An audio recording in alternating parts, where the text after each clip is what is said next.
Hi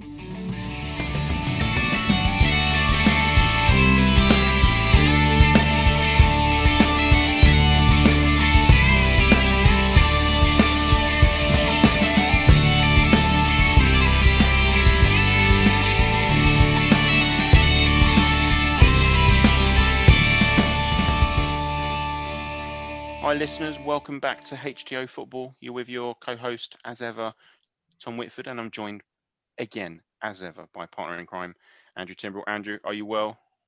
Yeah, very, very well. Looking forward to this one as ever. Yeah, can't wait. I will be honest, I've not had enough time today to put on my favourite shirt, but... Yeah, I mean, we are being shown up by our guest today, but we'll leave that to be revealed towards the end of the pod, maybe, and maybe we could have to get people guess what shirt Ducky's wearing. But do you want to do the honours? Yeah, so we're joined by co-founder of Classic Football Shirts, Dougie Bierton. Dougie, welcome to the pod. Are you well? Yeah, very good, thanks. How are you guys? Yeah, good, excellent. Pleasure. Yeah, very well, very well. Getting used to the many games being postponed, which is sort of putting a curveball on the season, curveball on my fantasy football, which is obviously going terribly anyway. So it wouldn't matter that it's putting a curveball on that. But no, nonetheless, really looking forward to today's chat. It reminds me of like when you play Champ Manager and the players are out injured. You know when you haven't got enough players for the position, it generates those grey players. Yeah. Yeah. Like Aston Villa's team tonight is just a team of grey players. Yeah. Championship manager was awful for that. Oh, someone has slipped over in the shower or slipped over on the way home from training. They're out for 3 weeks. I'm like, no, they didn't. What are you doing to me? I haven't got any funds to go and get anyone else. It's a bit like sometimes the top sides, they'll say, they're playing their second string, whereas the new phrase is we're playing our COVID string. Yeah. But no, obviously, pleasure to have you on, Dougie. I mean, obviously so much happening at the moment at CFS, but if we can just go back, sort of 15, 16 years now to its inception, was there, were you and your uni mate, right, in Manchester, was there a sort of Del Boy and Rodney moment?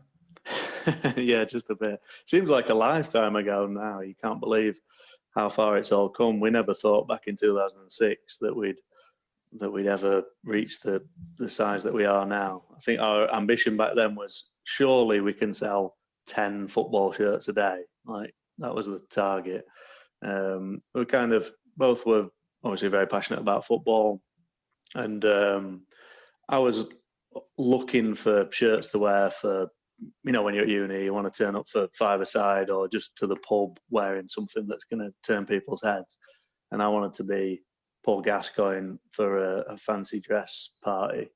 So kind of hunting around on eBay and charity shops, and found one in a charity shop in Withington and wore it for a fancy dress party. And I was like, actually, there's surely a market for this. You surely shouldn't have to be rooting around in charity shops and things like that in order to get your hands on this type of thing. So I had a chat with Matt. He's a bit of a Del Boy character. He's a businessman, and we just thought, we'll take a punt on it. What have we got to lose? Just coming to the end of our degree, it's either, I don't know if you've been there, those graduate kind of jobs, how big those application forms are. They're so daunting. They're just like, I'm never gonna fill in like a 10-page questionnaire and all that. I'm never gonna bother with that. So plus you've got the opportunity there. Your students for 3 years basically spent, like you said, going to fancy dress parties, probably drinking too much, staying up too late and having a good time. Suddenly it dawns on you, get to the end of the university and you go, well, this sounds a bit too much like real work's waiting for me. So I better go and sell some football shirts to keep the dream going. Well, that was it. It was like, well, what you need, you need a student house anyway, which that's your premises. You don't need to pay any more money. So what have we got to lose? We just thought if it doesn't work, we'll give it a year. We'll then try and go and get a real job. But the first few months were bleak. I mean, I think we went about 10 days without selling a shirt at the beginning. Just lived off then we lived off eggs, and it sounds a bit bourgeois, but we lived off pesto, which sounds a bit classy, but I've never been able to eat green pesto since, because classic green pesto and pasta is a university staple. So like, just in terms of like the model, did you literally go trawling charity shops or looking around just to find those £3 or £4 retro shirts, and then obviously just try and sell them at a bit of a profit? Was that literally the model of those doors? Simple as that. Yeah. Back then people didn't even have kind of camera phones, so eBay was a real kind of minefield of the listings which didn't have photographs.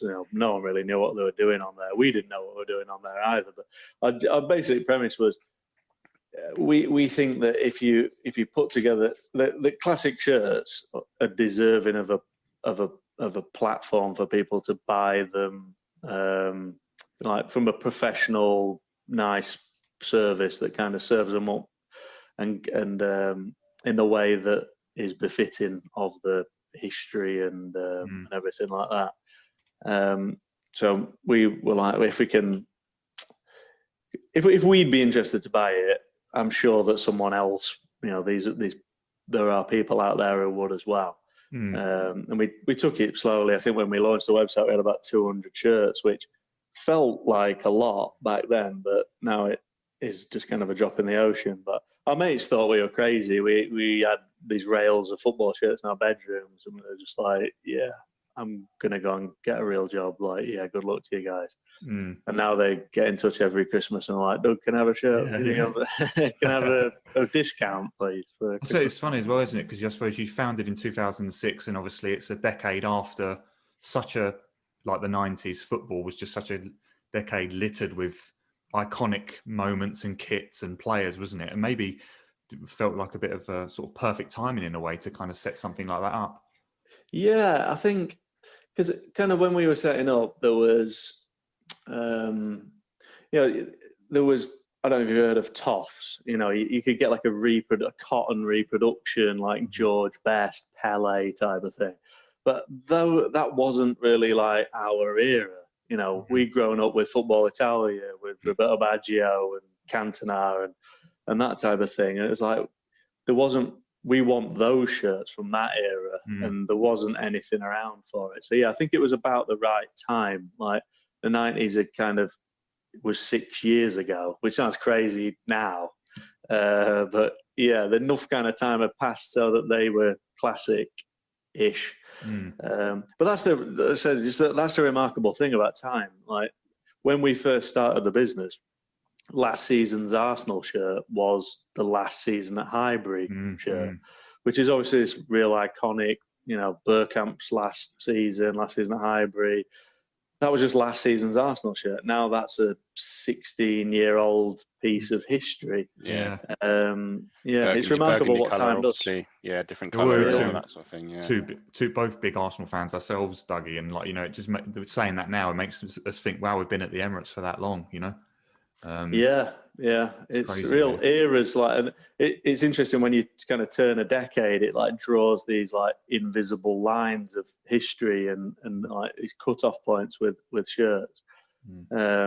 What was the step change? What was the moment that you guys thought, well, we're onto something here? Because like you say, you're going around charity shops buying small little numbers of quantities, selling it as and when you can on eBay or to word of mouth, I imagine.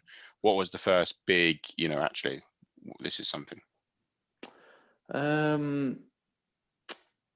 We had a few like kind of big game-changing shirts at the beginning. One was we got like a Brian Kidd match-worn shirt from 1972. We didn't have necessarily. We had to do a lot of research in the end to kind of figure out that's what it was. We were umming and ahhing whether it was a reproduction for a long time. We sold that for about 800 quid. And I still remember having the guy came around to Matt's student house and paid him the cash.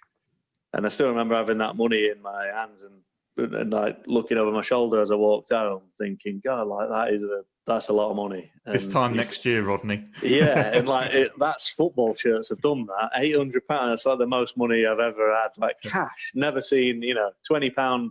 In a birthday card is probably about the most I'd seen.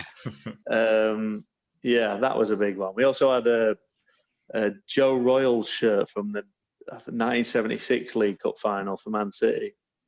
And yeah, we sold that for over £1,000. And again, just those moments when you have created a website that someone is willing to spend to put their credit card details in and pay that amount to, felt like a real achievement.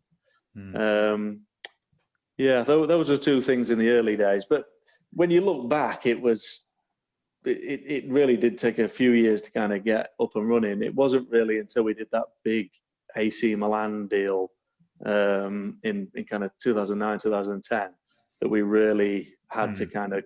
How did that come about? How did that come about? It's a good story. So we moved out of kind of the student houses now after a couple of years. We moved into an office in the middle of town, city centre of Manchester, which sounds fancy, but it wasn't. It was like the recession had just happened. There were loads of empty buildings, renovation kind of postponed, that type of thing. So we got this dirt cheap office, which was amusing in of itself because we were kind of next door to some solicitors and these real companies, and we would just had these rails of football shirts in our office instead. So you'd pass them on the stairs, and they'd be like, "Yeah, what are you guys doing here?" Anyway, this guy from Italy came over to Manchester with a specific aim of working for Classic Football shirts, and we didn't have a job going at the time. We were just like, we're only kind of a 3-man band at this stage. Like, it's just me and Matt and someone sending the shirts out. Like, we haven't really got a job.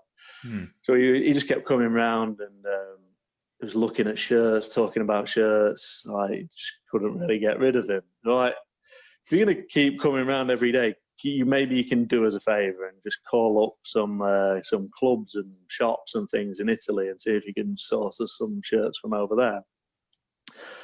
So he did, and a couple of months later, he was like, "I've got AC Milan on the phone, and they've apparently got like a warehouse full of kit going back 20 years." We're like, "Wow, he's surely exaggerating." Like, they might have. He's got the name of the club wrong or something. Or they've got like 40 shirts out back or something like that, that kind of thing. AC Milano. Yeah. Well, they probably have got some kit going back, but yeah, they might have like 1 or 2 shirts from the 90s, and then it's just whatever. Anyway, he kind of arranged for us to go over and have a look at it, which was a big trip. I don't think we'd had a business trip at this stage, so to kind of go abroad and meet AC Milan, and it felt like, what the hell are we? Yeah, what are we doing here? We don't belong to be doing this.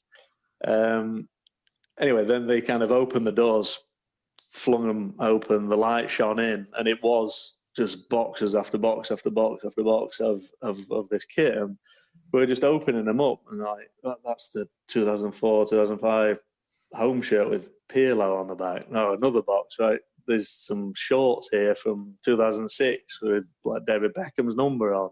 Another box, there's some Maldini shirts from. Like, it just went on and on and on. So we did that deal with them, and that made us.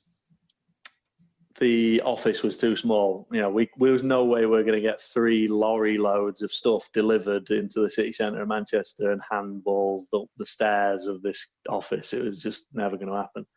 So we found a warehouse and moved there. And really, from that kind of things became more professional, I guess. Slowly but surely, from that time on, we started having to buy things like, I don't know, racking.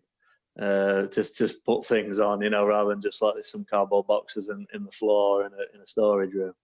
And over the course of kind of the next decade, things just slowly but surely grew. We started dealing with all the clubs around the world, all the brands, buying kind of last season's shirts or any other shirts we could kind of get our hands on. Because kind of in the early days, we kind of got a lot of the feedback was like, love what you're doing, but the prices are quite high. And, for kind of one-off pieces, it is difficult for us to replenish that stock. So we need to make a sufficient profit on it. The prices just end up being quite high. And we're like, yeah, we need to have something that people can come to the website and, pick up for a tenner, 15 quid, that sort of thing. So we kind of focused a lot on this clearance section. And yeah, it's still kind of something that drives us today, is to make sure you can get your hands on weird and wonderful shirts from around the world for under 20 quid. And yeah, so we grew. When we moved to that warehouse, we probably had 6 or 7 people working for us. When we left this summer, there's now 80 people working at the warehouse. Wow. So it's been, an incredible growth, but a lot of it's kind of been concentrated in the last few years, really. Kind of the kit culture and community has really exploded in the last couple of years, kind of since like the 2018 World Cup, really. Can you put that down to something, Dougie? I think the brands looked at, maybe focused a lot more on the design. It kind of went back to like retro inspired stuff, but also kind of things like this streetwear inspired, things that people will actually want to wear, rather than kind of a lot of the maybe being focused a bit too much on like this athletic thing, like minimal performance kind of based stuff, rather than like nice fashionable design based shirts. And the turning point was really the Nigeria shirt, for the 2018 World Cup. That was something that kind of transcended it wasn't just football shirt fans and Nigeria fans who were interested to buy that. That just exploded, and the mainstream general public, everyone wanted a piece of it, no matter what your interests in football were. And it's kind of the kit scene has kind of just continued with on the back of that. Yeah, it's like you said just then about how it's sort of become more of a fashionable thing to wear just with a pair of jeans or something. I remember like growing up, I'd wear a kit on like the full kit with a sock, going out for a meal in Mallorca somewhere, like every night, or going to the football match and watching and playing and wearing it then, but not really, like you're saying, it's the brands have cottoned onto something, haven't they? I think you mentioned earlier about the sort of blurred lines of decades, like charting history and how the end of a decade starts of a new one. And do you feel like there's been, or maybe necessarily, what have been the key changes for you over the years since probably 80s, 90s through to now? How have kits changed, do you think, in a, if you can put it in a fairly short, concise way? I probably wrote like 50,000 word theses on this type of thing. I guess the dawn of football shirt time is kind of the late 70s, like 1978. That's really the first time you can buy a replica football shirt. But at that time, everything's pretty minimal. It's a Liverpool is a red shirt with a liver bird and an Umbro logo on it. But Admiral are kind of a key driver in that early stage about branding and kit design and trying to get people to buy really pushing on that replica scene. But it takes a bit of time for the other brands to kind of cotton on to design focus. But then you get these kind of key shirts like the England 82 home shirt, Denmark 86 home shirt, Holland 88 home shirt, West Germany 1990. And kind of by 1990, you've got, it's very graphic design has kind of really come onto the scene.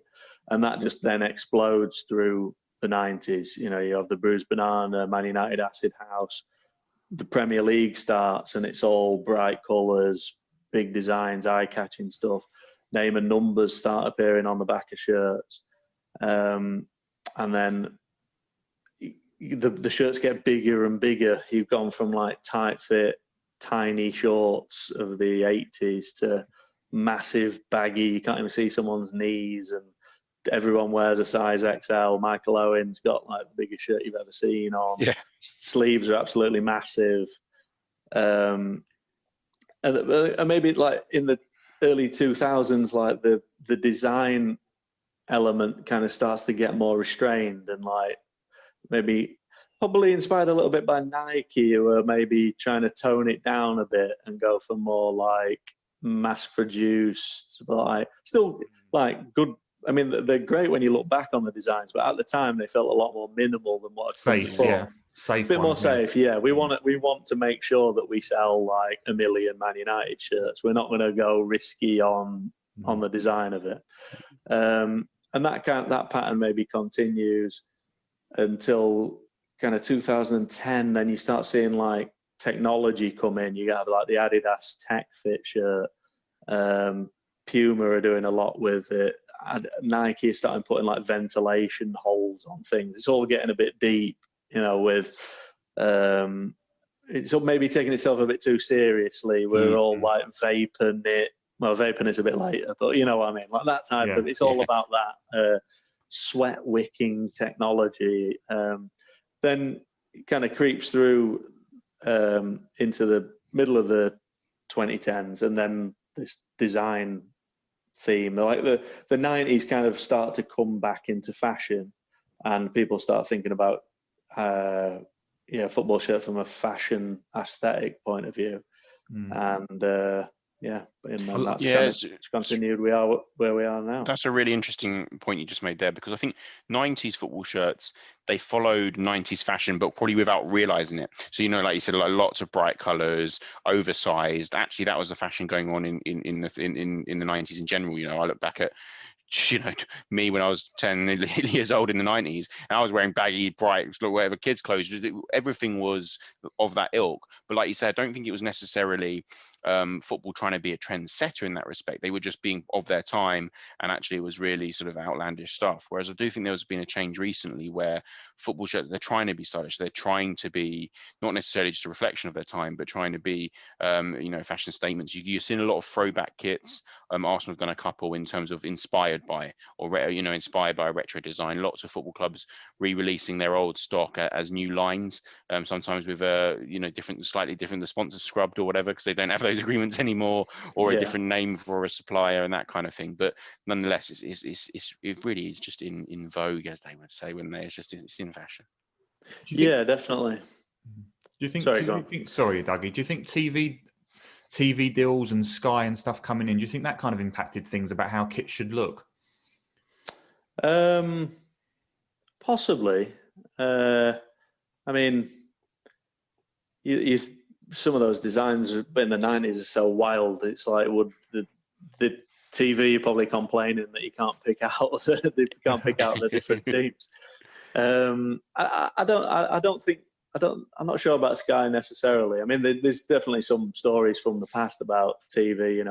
They weren't sure about sponsorship, and sponsors were kind of banned on TV in the 80s. You had things like the Jimmy Hill with a Coventry shirt trying to get the Talbot logo on by turning the shirt into a T like shape just to get around these crazy like restrictions.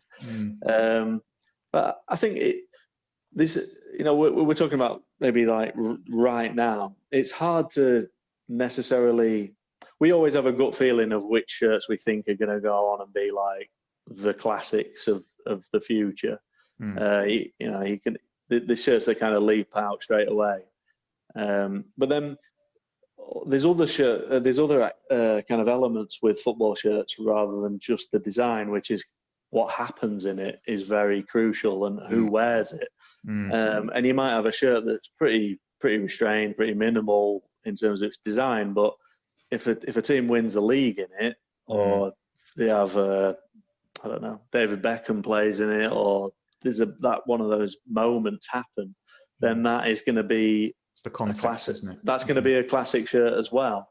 Well, I imagine like a Leicester City shirt at the beginning of that season, no one's really blinking an eye at. In 10 years' time, that's going to be the shirt where this great miracle happened. Leicester went on and won the league 15-16. Do you know what I mean? It's 100%. I don't think anyone would be able to really tell you the difference between 14-15, a 15-16, a 16-17 Leicester shirt if Leicester hadn't won the league in 15-16. It's as simple as that, really. Yeah, it's like that Blackburn shirt, isn't it, as well? It's so iconic. Yeah. I mean, again, that would be a classic now because it is a classic because it's 26 years old and it's the design works now. But Would it have been a classic when we started back in 2006? Maybe not, because it would have just been, well, Blackburn won. You know, they didn't win the league. They finished 15th. Alan Shearer signed for Man United rather than Blackburn. These things never happened. I'm sure you get this a lot, but are there any kits that, you know, from not necessarily from when you started the business, from when you started Classic Football Shirts, but when you were younger, like can you remember the shirts that first made you go, yeah, I love that, you know? Yeah, I mean, I fell in love with football with Italia 90. I don't necessarily remember watching it live at the time, but I got bought the highlights VHS and I just watched it over and over and over again. And the shirts from that, every shirt from that World Cup, everything about that World Cup, from the Chow mascot to the Olivetti flag graphics, it's all just is just incredible. My brother was born in 1991. I named him Gary after Gary Lineker. And yeah, I mean, for me, there's that Germany shirt. It was that flag pattern across the front. It was Jurgen Klinsmann diving. It was Rudi Voller getting spat at. It was Lothar Matthäus just banging them in from 30 yards. That was the shirt that was like, wow, look at that. That is something special. Yeah, that's the World Cup after that is the exact same story for me in terms of like, I remember the 94 USA VHS that I had, watching that on repeat. And it was the first ever video that I actually owned myself. I was about 5 at the time. And yeah, like that Brazil kit in the 94 World Cup, it's just so, I'm still trying to get hold of it now. It's like the Romario and Bebeto with the, you know, the celebration, like, and just the 90s. We've spoken about the 90s a lot on this pod before, and what a decade really. But you mentioned about the baggy shirts earlier with Michael Owen, and I just wanted your thoughts on, really, I just find it quite, this isn't to poke fun at all really, but I wonder if there's like a bit of a masculinity debate here as well, where, you know, now it's all about, like, you look at Adama Traore, don't you, for Wolves, with the grease and the oil and the shirt that cuts into the bicep, and Cristiano Ronaldo with the tight shorts. And I just wonder if is there something in that? As you know, has masculinity changed? Probably, well, it probably has, hasn't it? But like from sort of 20 years ago, where it was pretty much your physique wasn't really much of an issue, whereas now these kits are highlighting if you've had a couple of mince pies or something, you know. I think there's certainly an element of that in what the players are wearing today. Like Adama Traore is definitely doing that for that effect, you know, and to kind of impose himself on it. I don't think in the 90s the players wanted to look. It wasn't about that. It was just about kind of football. It's so big business and serious, and back then it was just, there wasn't much difference between the kit room at Liverpool and the kit on your Sunday league team. It was just, I've ordered some kit, lads. You've all got size XL. I'm not messing around. Like, I don't care what size you are. You all get XL. And everyone gets XL. It'll fit everyone. It'll fit everyone. We're not messing about. We've got some big lads here, and like, I got a good price on a bulk order. So we're all in XL, and that is that. And I think it's only really until maybe, I mean, there's a few exceptions to the rule, but in general, it's not really until kind of the late 2000s that players have a choice over their size, which just sounds totally ridiculous now. But yeah, it was pretty much maybe until about 2002, it was just everyone got XL. 2002 onwards, they're kind of you're allowed a large maybe. And then maybe 2008, you can start wearing a medium. And then 2012, maybe some of the players are allowed a small. I would have been one of those players in 08 thinking, because these shirts would be drowning me. I'm like a stick, so it'd have been like, where's the XL one coming out? But if you were to get Sean Wright Phillips' shirt extra small, sorry. I wouldn't expect that Sean Wright Phillips has got a size S in his shirt collection. Yeah, that's just the kind of the way. It's true. If you think back to Sean Wright Phillips in those early days, those shirts are drowning him, aren't they? They literally are. They're just basically not his size. You say rightly so, it's for cost effect. Another question you probably get a lot, but I'm sure listeners would like to hear. What's the biggest ticket item that you've ever sold? What's the most a valuable item that's ever gone through CFS? The crown jewel. The crown jewel. I mean, we have sold a shirt for 5 figures, and that which is a lot. I mean, it's kind of nothing in the scheme of things now, though. If you're talking about value of shirts, and with the sad passing of Diego Maradona, with Steve Hodges got his shirt from the 1986 World Cup, and he's like that's kind of been talked about as like $2 million now, which is that is serious money. I mean, if that was Ian Wright's shirt, you're not getting that back for him, are you? You're saying sorry, no. Ian. sorry, Ian, that one can go. I mean, a shirt like Pele's shirt for the 1970 World Cup, that sold at auction in about 2002 for 125 grand. And I think Jeff Hurst, or whoever owns Jeff Hurst's shirt from the 1966 World Cup, they were trying to get $500,000 for that a year or so ago. But I don't think anyone actually. I think it got 350,000, but it didn't meet the reserve. So yeah, there's serious money in that end of things. I mean, but we're talking there match-worn shirts that an actual shirt someone's worn in a game. Yeah. These are really, they're antiques. They're not.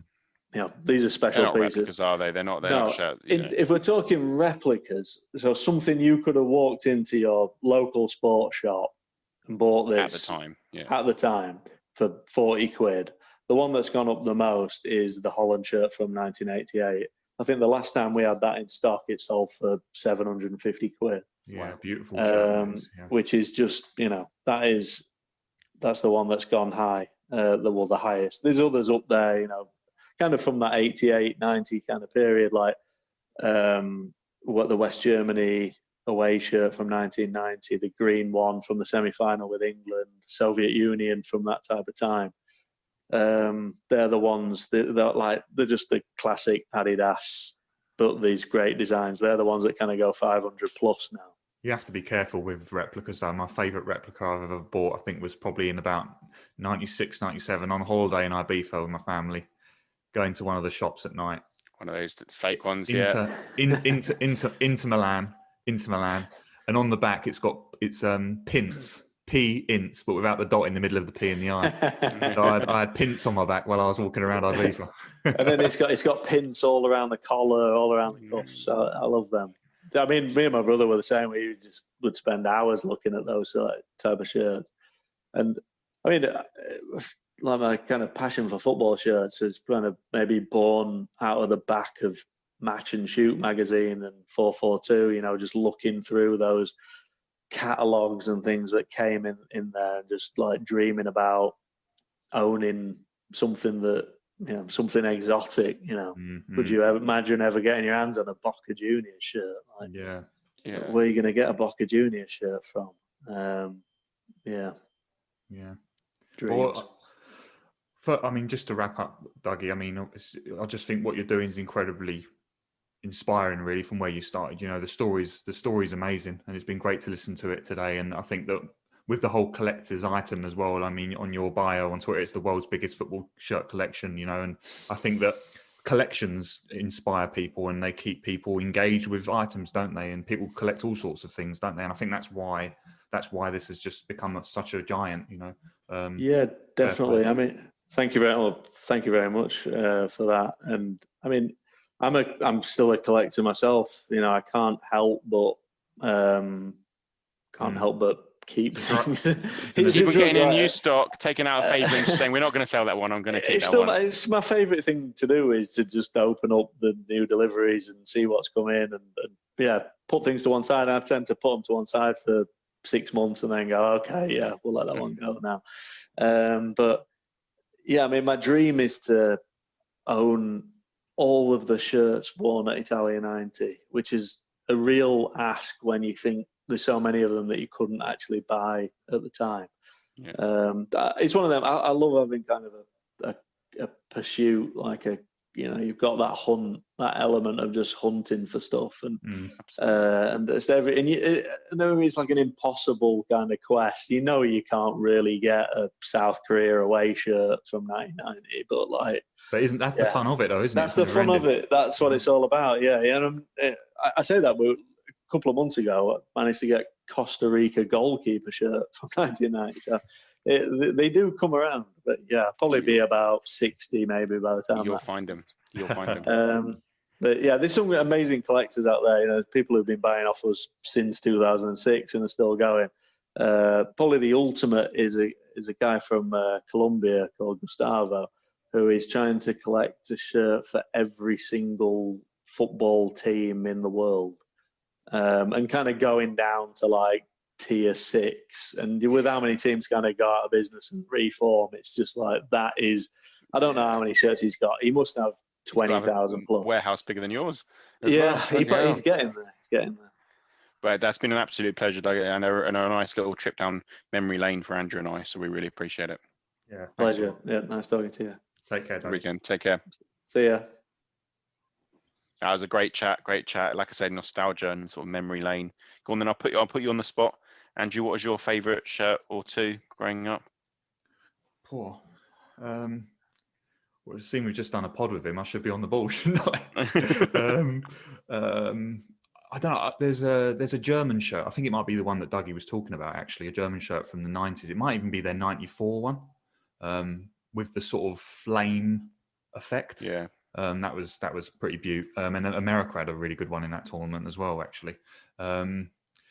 And then obviously as an Arsenal fan, I've got to pick out some classic. I mean, I like the Invincible away shirt because I had my favourite player, Pires, on the back of that one. So I'll always have fond memories of that shirt as well, really. How about yourself? Yeah, a few stick out. I think the France 98 France shirt, so the one they went on to win the World Cup in, is an amazing classic, and it goes for quite a bit of money. Obviously, so always looking, sort of thinking if I'm tempted to get one, but I can't really justify it. France also had one a couple of years later, but the away shirt, the white one, it was similar design to the 98, which was just stunning shirt. I remember you always liking that one. I love that shirt. But from an Arsenal perspective, Seaman goalkeeper, the stars and circle one, grey and black, saving the penalty against Sampdoria one. What a goalkeeper shirt that is. I love that one. Actually, yeah. I had that as a kid. And obviously outgrew it because I was 6 or 7 years old, but I would love to get that as an adult shirt as well, because that was a fantastic shirt. Yeah, really top stuff. I'd probably say my favourite one I've got currently at the moment it's not particularly new at all, but I remember buying this on holiday a few years ago. You might remember, I don't know actually, but the Barca third kit, the black one. Yeah, with the the Qatar Foundation one sponsor. Nice. No, I'll have to be honest. I haven't bought I haven't bought a football shirt. I bought loads of Arsenal shirts. I haven't bought a football shirt apart from Arsenal ones. Well, I was about to say. I was going to mention this earlier, but let's have it right. I think you're quite. You're very loyal. You're very loyal with your. I'm not going to lie. I was anti it growing up. So lots of kids, like you said, you went on holiday and saw all these shirts. I'm going to throw out there, and I'm just thinking about it just to guarantee, so I'm not lying to all the listeners. But I don't think I've ever bought a football shirt that's not an Arsenal one. And obviously, like I said, I've been tempted the France '98 one, and primarily because loads of Arsenal players are involved, obviously, Vieira and Petit, namely. But I've been tempted, and I liked other kits. But I've never actually done it. But I do think it's like Dougie said. Once I started, I think I'd get a collection, which is dangerous. Yeah, and I think the longer it's gone on, you would see it as a sin, wouldn't you, to do it now? Really, Well, maybe, but then equally now, it'd have to be memorabilia pieces as opposed to a sort of a current. I would never get another current shirt. I think that's really weird when people do that. Personally, it's obviously not. People just like collecting football shirts. But I think it's really weird. You've somehow scammed yourself onto this episode, yeah, pretending to classic football shirts that I agree with what they do, and really, I'm like, no one should ever buy any football shirt that's not the team they support. No, I'm joking. Like I said, I can get it when it's like nostalgia, retro stuff. I'd happily have a Newcastle, the Newcastle Ale, brown ale one, like that classic shirt from the 90s. Like that would be cool. I could own something like that. But I can't imagine buying another shirt now from another team, even if I really like the shirt, because it's weird. But that's just like a personal thing, personal preference. But But no, great episode. Another one that goes down memory lane. And it's also really good to talk about the football fashion and how that sort of reflects fashion and art of our times. Because as you rightly said, these players, particularly players like Cristiano Ronaldo, you look at their Instagram following, they are trendsetters now. They're icons ever more. They've always been icons, but ever more so now with social media and the advent of that.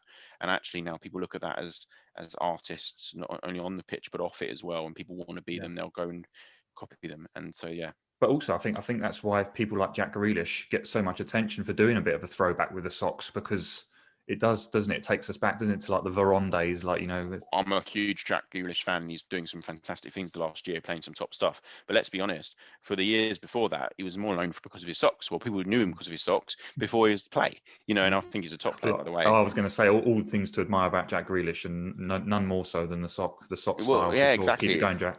Absolutely.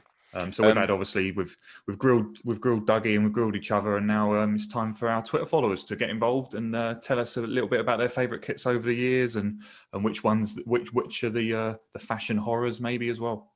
Yeah, that's another thing we could have asked Dougie, actually, was the horror shows, because there's been a load of horrible kits through the years as well. We should have asked him the worst kit ever. So listeners on Twitter or elsewhere, YouTube, Facebook, Instagram, we're on all of them, by the way, if you didn't know, people. Please message in with your favourite kits and your worst kits, because there's been some shockers. Yeah, let's look out for that tweet at HTO Football, your worst football kit of all time. But for now, guys, thanks for listening. It's been a pleasure, and take care.